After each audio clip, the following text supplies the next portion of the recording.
Sweet, fresh air filled Ren's lungs as the sun rose over the distant mountain. Ren sat down and reflected on the experiences of several weeks ago in the underground. There were many regrets to be sure, and many experiences to come to terms with. Over time, though, these experiences faded to distant memory. Little did Ren know that in a few years there would be dire consequences for all of the decisions that were made. Queen Toriel and King Asgore had been reunited in the afterlife. Toriel felt no regrets for her actions, or for the fate of the child she wanted to protect. Asgore, on the other hand, realized that all these years he was mistaken to lead the monsters against the humans. Aware of the turmoil that was soon to follow, Asgore was in total agony over his decisions. Toriel, finally sensing that her lover had returned to his former self, forgave Asgore. Together, they sadly watched from beyond the void as the world slowly descended into chaos. Undyne, the new ruler of the underground, built an army to destroy the humans. Blinded by the loss of her beloved king and her hatred for Ren, she made it her mission to destroy all humans, no matter the cost. To proceed with Asgore's original plan and escape the underground, she needed to acquire more human souls. She ordered her researchers to investigate ways to communicate with the humans and lure them to the underground. The research was successful, and any human who wandered near it felt an irresistible urge to fall to the underworld. They would be killed immediately and without mercy. Undyne collected souls and began to let wave after wave of monsters to the surface. Undyne then personally led the monsters in their quest for vengeance. A terrible and catastrophic war had begun.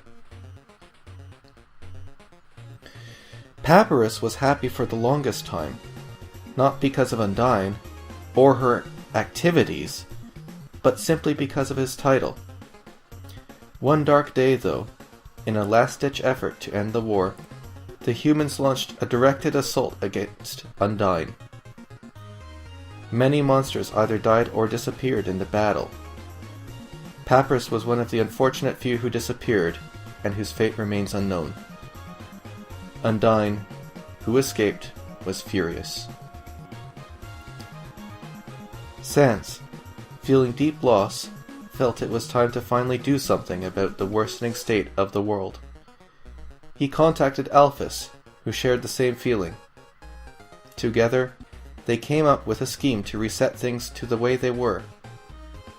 Many years earlier, Alphys had designed a secret feature into Ren's cell phone, a time machine.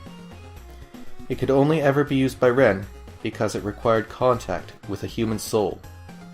Alphys kept this feature a secret because she was not sure if it would work or if there would be consequences. But now that the world was so dark, it did not matter anymore.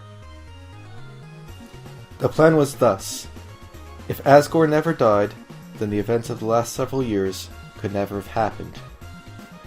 Ren had to go back in time and prevent Asgore from dying. By this time, the monsters had eliminated all but one human settlement, the one where Ren lived. It was saved for last, so that Ren would suffer and feel responsible for all the human deaths. Undyne would launch her final assault at sunrise, which would represent the dawn of a new age led by monsters. Just before the sun rose, Alphys called Ren and said to look under a panel on the back of the phone for a square yellow button. This was a time machine, she said, and with it, all the tragedies of the last several years could be avoided. Ren, without hesitation, pressed the yellow button, just as the sun rose over the distant mountain.